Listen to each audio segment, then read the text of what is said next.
financial commitment and the financial instability is what you just don't see, right? We don't post that on social media. We don't talk about it very often.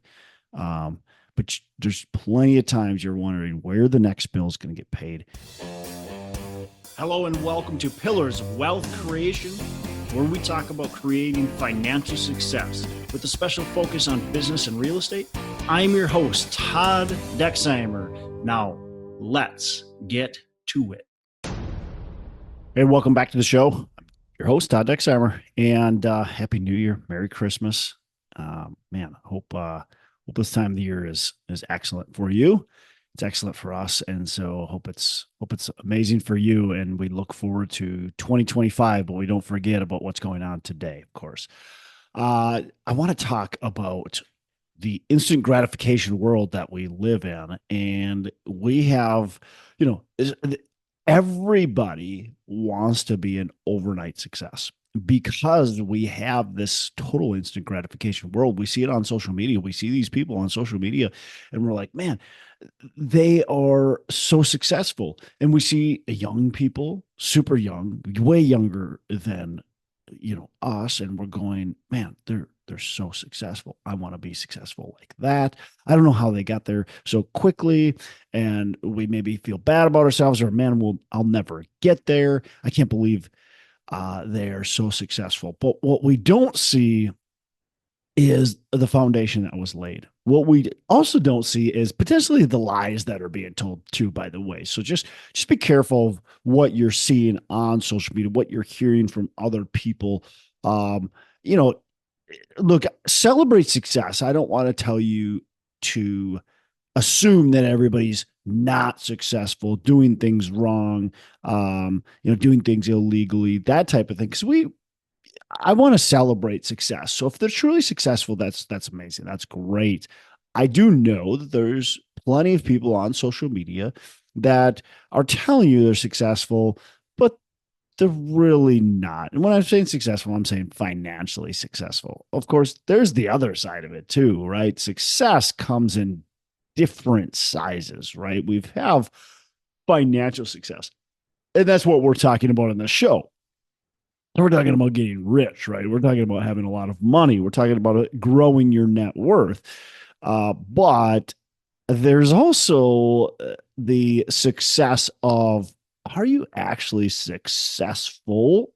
Like the whole full, do you have good health? Do you have good relationships, friends, family, loved ones, a spouse, kids, those types of things, are people around you. Do you have that? Like, that is more important than anything. Do you have a good relationship with God, your faith? Do you have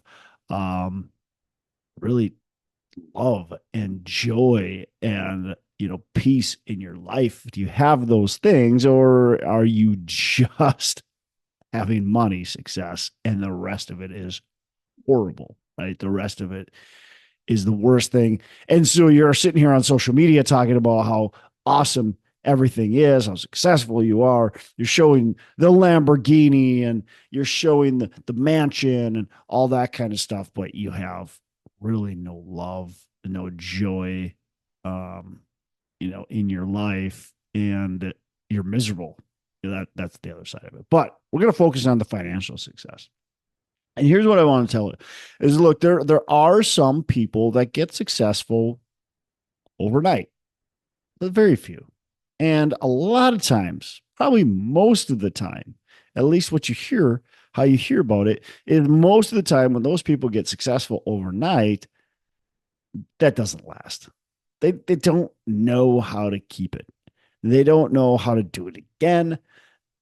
They just haven't laid the foundation. So that's what we're going to talk about. We're going to talk about laying the foundation. You see, what you don't see is the thousands of books, the thousands of hours reading books, listening to podcasts, going to conferences, just getting educated, really changing your mindset. I look at some of the biggest things that affected the trajectory of my life, right? And of course, I would start with faith, and I would start with the family that I have, not only my parents and brothers and sisters and siblings and that, but my wife and then the kids that we have, and so yeah, that's those things have drastically changed the trajectory of my life in a wonderful way. Um, but the education, the books that I read, and now not the college that I went to, not the high school that I went to. Now, I don't want to discount those. Those were valuable, but it was the education that I took, and so it was literally like my bookshelf is littered with books, and they're all nonfiction. They're all either mindset or real estate investing or business growth, those types of books. And those are the books that I've read and I've bought. And then I've also rented a ton of books from the library. And I've also have an Audible subscription that has, you know, dozens and dozens of books. And have also, when I first started, I would rent a book from the library of a CD or a tape at the time. I would rent the tape and I would listen to the book. And so the amount of books I've listened to and I've read, I quite frankly don't even know where to guess, but it's in the hundreds for sure of books that I've read. And then the podcasts. I mean, look, I learned multifamily syndication. I learned syndication, really what a big portion of my business today is raising capital from private investors. I learned how to do what I'm doing today through podcasts and books uh, and going to conferences. That's how I learned how to do it. Okay. And so, really, when I look at it, there's a couple of podcasts and there was a couple of conversations I had with people that really allowed me to learn this business and learn how do I actually set these syndications up and how do I do it properly? And, how do I make sure that my investors are being taken care of and that it actually works financially for them and works financially for us? So, look, you don't see the thousands of hours being spent laying the foundation on education. That's a big thing that you don't see. You also don't see the thousands of hours networking behind the scenes, right? You're you're not seeing that on social media. You're seeing the super successful person, but again, you're not seeing the hours that they network. I just talked about the syndication business. One of the reasons I learned this business is I met a guy for coffee, and neither of us drank coffee. It's kind of funny. We met at a coffee shop for coffee, but neither of us had any coffee. Uh, both of us, we don't drink it. Uh, but we sat there for half an hour and we talked about the business. And I just talked to him and asked him questions. How did I meet this guy? I actually met this guy at a networking event, right? We went around the room, we talked about what we're doing, and he mentioned what he's doing, and I'm like, okay, that's the guy I needed to connect with, right? These networking events can really set you up for success. I mean, it's amazing. Like, we have some big investors that came from just in a networking event.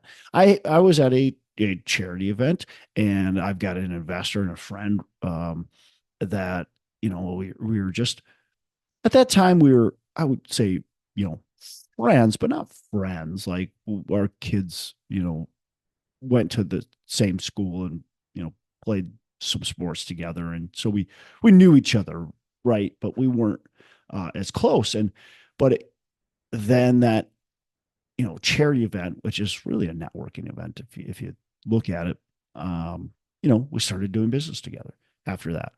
And these conferences that I've went to, I've met so many great people, and they're investors.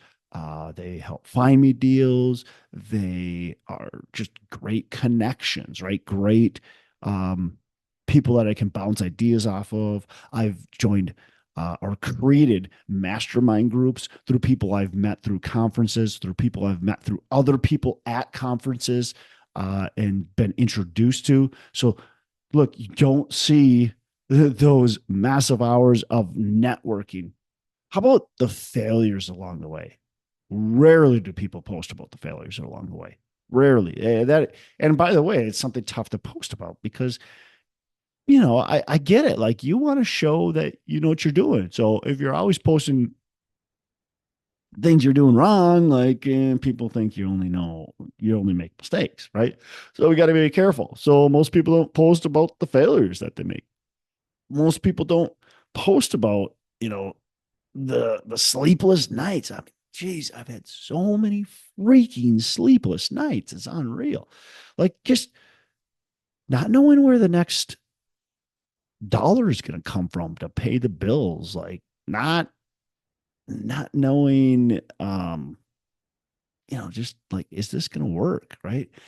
Is somebody threatened to sue us, like somebody is like walked off the job. We got this big construction project going on, and this contractor isn't performing properly, so I've got to fire them. Man, I don't know what to do. Like, do I fire this person? I don't know who to hire. I've gotten way too high of quotes now, and I don't have anybody to replace this person. But man, they're just not showing up, and there's so many things that go wrong in business that not even failures necessarily, just like things that happen. And we sometimes question, like, even should I be in business anymore? Am I doing a good enough job? Am I a good enough business owner? Right? The sleepless nights, the countless hours. It's just like, you know, uh, we don't see that. We don't post about it, and because it's not sexy to talk about. It's just not like it's this. But I've had so many um times where it's just, again, I don't know are we going to be able to pay the bills? Is this deal going to go south? Like what's going to go on? And 9 times out of 10 or more, it works out and everything's fine. And so you start to get a little thicker and thicker skin, right? But especially early on, you don't know because you've never dealt with it before, right? Or maybe you dealt with it once and it was scary the first time and equally as scarier the second time, right? So, and then of course the failures, and I've talked about plenty of failures that I've made on this show, but I've made a ton. I've made a ton of mistakes, and I continue to make mistakes, and I learn from them, and that's the most important part. Like, what are you learning? What are you gaining from it? Because that's how you're going to gain true wealth, true lasting wealth. Is you're going to have those calluses, you're going to build up those sores, and you're going to actually learn from them. You're going to get the scars and the bumps and the bruises, and they're going to heal. And as long as you learn that, hey, don't touch the hot stove because it hurts, right?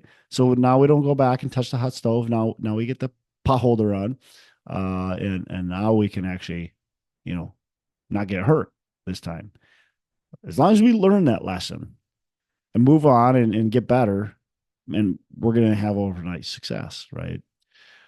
How about the countless hours of grinding away, like the nights, the weekends, the skipping time with your friends, skipping time with family, not seeing your family, like those, that's tough. That's really tough. And especially when you're beginning, I think you're going to have to grind harder than ever, right? But I still have times where I grind really hard. Now, I don't probably grind as much. I shouldn't say don't probably. I for sure don't. I don't grind as much as I used to. But there was a lot of times where I would show up at my wife's Christmas, and I would bring all my work with me and spend a ton of time and hours doing that while everybody's enjoying themselves, having fun, talking, whatever. And I'm slaving away, I'm working because I had to. Not that I love it. Well, maybe not that task, but I loved the whole business, right? I loved what I was doing. So I was willing to do it, but it didn't always feel like work, but at the same time, I was skipping out. I was skipping out on hanging out with friends plenty of times. I was skipping out on seeing my kids, not completely seeing my kids because I wanted to make sure that was an important part. But I definitely had times where I wasn't spending as much time with my wife and my kids. And I remember, I mean, there's been plenty of times where my wife has told me that I'm spending way too much time working and not enough time with a family. And of course, you got to listen, take that into consideration. And you have to be able to hopefully have a good conversation with your spouse about it, and come to some sort of agreement, because there are going to be countless hours of grinding away, like I said, nights, weekends, times you should be spending with family, friends. But if you're going to build a business, if you're going to grow it, if you're going to be successful, there's going to be those times. There's just going to be those times. You also have to make sure that you do have time with for your family and your friends. That's really important, especially your family, of course, especially if you're married and you've got kids like that. The, those times are not replaceable. It's just they're just not. The kids are only young ones, and I know it sounds, um, like dorky from a parent though, but it's just true. Like your kids are only young ones. Like that, this is the only stage that they have that they're this way. They're going to be adults for a long time. They're going to be 30 in their 30s for 10 years. They're going to be in their 40s for 10 years, 50s for 10 years. Everybody has stages in life, but the stages in life that go so fast are from, 0 to 18, right? That it just flies by, and so much change happens during that time. So much personality change, so much emotional change, just what they're into, what they do, what they love. It just changes so quickly. So definitely don't waste that time, right? That definitely make sure you're smart about that. But you might have to skip some things. You just might. You might have to. One of the things that I also think about when I'm grinding away and spending a lot of time on my business, but my kid wants to play, wants to hang out. And my youngest, my son, he's the one that does this the most. He tries to pull me away from work, and sometimes I allow him to, right? And sometimes I do just hang out with him, because I know I can also work when he goes to bed, if I need to get that done. And I know sometimes just work just doesn't need to get done, right? But um, sometimes it's good to have your kids see you grinding. I do think that's important. I do think it's that your kids seeing you work and hearing that, hey, look, dad's got a lot, he's got to get done here.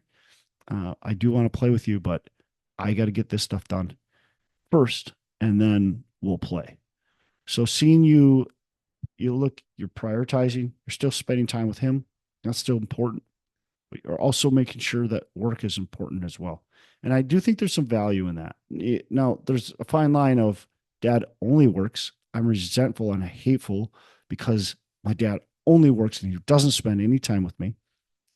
And then my dad spends all kinds of time with me. He never works. I don't want to work either when I get older. So there's that fine line. I don't know what the exact answer is, but I try to balance it as best I can. The next one, look, you don't see the financial commitment. Look, I've already talked about, like, there's these sleepless nights where, like, I don't know how to pay the next bill. You don't see the financial commitment. You don't see that, okay, I just made a bunch of money, but now I've got to reinvest all that money back into the business. Otherwise, things aren't going to go right, or otherwise, I'm not going to be able to grow it. Look, there's been times where I've literally, made, you know, $1 million or more, but I plowed all of that back into the business to keep the business going. To keep the business going or growing, you just have to do it sometimes. And so maybe it looks like I made a lot of money, and maybe I did make a lot of money, but it goes right back in the business. It goes right back into the business. And all of a sudden, you're just going, holy crap. Like, personally, I'm scraping by. Business wise, what's going on here. Uh, and so financially, you might not be it's just not a breeze, right? It's just not a breeze, especially early on. But even if look, if you're serious about growing your business, I don't think we look at like an Elon Musk and we say he's worth X billions of dollars. But is he really? Like, yeah, okay, you could say, yeah, he really is, but I don't, not really. No, he's not because he can't sell that all today and have that money. Now, I don't want to say that Elon Musk has sleepless nights and he's worried about financial, but I bet he is. I bet there's plenty of times he is big because he knows that like his fortune uh, and I'm just picking out Elon Musk. I don't know personally Elon. I don't know what he thinks about it at night, but I guarantee you there's multi millionaires and billionaires that know that their fortune could literally be gone overnight. Like it wouldn't take a lot for them to lose nearly everything. So it hinges upon the success of their business, and there's business success hinges upon very little sometimes. Look, I heard this story about this guy who was, I can't remember what he was making. He was making these like lifts for older people, I believe it was. And most of the money, most of the contracts were coming from basically through the government, essentially. And the government cut that program, or I can't remember exactly. Again, I'm telling the story poorly, but I just remember listening to this guy, and he was making millions. I mean, his company was worth a ton of money, and all of a sudden it went almost overnight, and it became worth nearly nothing. He went bankrupt, like he lost everything. And this guy was worth hundreds of millions of dollars, like super wealthy. And all of a sudden he lost everything. And so the financial commitment and the financial instability is what you just don't see, right? We don't post that on social media. We don't talk about it very often. But there's plenty of times you're wondering where the next bill is going to get paid. There's plenty of times where you're going, okay, yep, I just made, $500,000 on this transaction or these transactions, but I've got to put in back into the business $700,000. All right, let's do it. Like we got to do it because I want the business to continue to grow. Because I see it in my business and I love it, my business, and I want it to continue to grow. And I need it to grow. I need it to grow, or need it to be successful. Like if I don't put this $700,000 in, my business is literally gone. Like I got to do this. I'm going to put this money in. So we don't see that. We don't see the money lost. We don't see the money reinvested. We don't see the trials that are happening. And the crazy thing is the government now wants to charge a net worth tax. Wait a second. You're telling me my business is worth, $100 million? Yeah, I have to plow back into my business $700,000 this year just to keep it worth quote unquote $100 million. And if I sold all my stock this year, especially if you're a publicly traded company, if I sold all my stock this year, I wouldn't get 100 million because everybody would see that I'm selling all my stock, and so all of a sudden it would go down, and only by the time I'm done selling, I'd only have 30 million, which is still a lot of money. Don't get me wrong, but it if I'm getting taxed on 100, yeah. Anyways, that's a side tangent. We won't talk about that. Um, the last thing is, and there's plenty more, but look, social media doesn't tell you about the naysayers, the negative people, the people, and a lot of times it's like people with good intentions, right? It's a lot of times it's mom and dad or brother, sister, aunt, uncle, whatever. It's somebody close to you, or even one of your best friends. Like they just don't believe in you, or they believe in you kind of, but they're scared. They're fearful. They don't want to see you get hurt. And so they're telling you shouldn't be doing something. You're taking too big of risks, those types of things. Hey, don't do that. Hey, I don't think you should. I don't think you should do that. There's others that are mocking you. There's others that just truly don't believe in you, don't want to see you be successful, right? I feel like in my life that that's more of the rarity. Like there are some people that have said stupid things to me that I mean, look at it. Early on when I first started this business, there was a guy who was a real estate investor, and he's like, "What are you doing? Like that? What you're doing is stupid. Like you can't make money doing that." And I'm like, "Oh, I don't know. I had to kind of think about it, but I ended up continuing to invest." There was a banker. I've talked about this before. There was a banker that was like, "You're stupid. Like this is it's dumb. Like you're just going to lose everything." That type of thing. There was an appraiser said that. And these are professionals. These are people in the business. Like I should be listening to these people. Bankers, like especially at the time, like I thought the bankers, they hold the money. They hold the keys. Like I thought they were the smartest people in the room. I found out later that that's not necessarily are. I mean, there's plenty of smart ones. Don't get me wrong, but there's also plenty of dumb ones. Like you don't have to be that smart to be, the VP of commercial lending. I've met some pretty dumb VPs of commercial lending and that are very naive, that have no clue what they're doing financially. And it's just, it is what it is. I also met some very smart ones. So there's a mix, but you can't just say, well, man, they're in this position. Like I got to listen to them. Right. So there's going to be people that are just going to be negative no matter what. I there was this guy who was running a great club and investment club, and I was so excited to meet him. And when I first met him, somebody made an introduction, said, "Hey, you got to meet Todd Dexheimer. He's he's been doing this real estate investing. He's got, I think at the time I had 4 houses. I had done a bunch of flips." And he's like, "Yeah, man, he's doing a ton of stuff in business. He's great." And the guy, he just he looks at me, he says, "Hey, how's it going?" And he said, "And just be careful. Just be careful. There's a lot of stuff happening today. I don't want you to lose everything." And I'm like, that's not what I expected. And this guy's telling me to be careful. Now, maybe it's sound advice, but how he said it made it sound like you shouldn't be doing what you're doing. Like you shouldn't be buying this stuff. And then I found out not very long after, like within a couple days after, that he wasn't buying any real estate. He didn't believe in it anymore. He lost everything in 2008, and this is like 2010, right? So he didn't believe in it. He wasn't buying it, and he was telling me not to buy it. This is somebody I looked up to. Like he was an investor. Like I thought I should follow what he was saying, and all of a sudden he's basically saying don't buy real estate. So look, you're going to have naysayers in your business, and people don't show it on social media. It's tough sometimes to work around that. So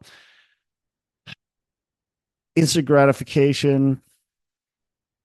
First of all, don't believe in overnight success. It likely doesn't happen. And if it does, those people likely aren't staying. The millionaires, the billionaires, or no, maybe the billionaires, but the millionaires, like they're is it is it possible to gain substantial wealth overnight? Sure, it is. But you need to lay a foundation. If you're good, even if you're going to gain it overnight, like it's possible. But if you're going to gain it overnight, you got to lay the foundation. You've got to start learning and growing and reading those books, going through the process or changing your mindset. That's one of the biggest things I did is change my mindset. If I look at the big changes in my life, the big reasons why I'm where I'm at today, one of them is laying the foundation educationally. And that's one big thing. Okay, I've already talked about my family, my faith. Those are big, those are huge steps. Financially, business wise, I laid a firm foundation. And I continue, by the way, to build on that foundation. I listen to podcasts all the time. I listen to Audible books all the time. I read books. I do those things to continue to build that foundation. So go out there and do awesome things, but just know that the people that you see on social media, they've got a story too. They didn't get there overnight. So don't worry about how long it's taking you to get where you're at. You've got your own journey, and embrace your journey. And if you want to get there faster, figure out how to do it. Like, what steps do you need to take to get there faster? What are the steps? What are you good at? What are you doing that's really, really good? And what are you not doing that you need to do better? I'm Todd Dexheimer. You have a fantastic rest of the day. Make every day a Saturday. Hey, thanks so much for listening. I appreciate you being a loyal listener. I would love to have you go on to our Facebook page and subscribe, give us a thumbs up, go on to iTunes or wherever you listen and give us a rating and review. Don't forget to subscribe. Your rating and review just helps us push this out to more and more people and continue to grow our audience and hopefully positively affect a ton of people out there that really need this and want this. So the other thing I've got for you is a free ebook on my website. So go on to venturedproperties.com, and download our free ebook on real estate and on syndication. And I've got some data points in there, some really good stuff for you. So I'd love to have you take a look at that. It's free. I'm not expecting anything from it. And also, look, if you want some help in multifamily, want some help learning, growing, getting your business off the ground, I would love to talk to you about what it would look like to work with me potentially and see if that's a good fit. So you can go to coachwithdex.com and check that out, and we can definitely have a call. Thanks a lot for listening. You make it a fantastic rest of the day. I'll catch you on the next episode.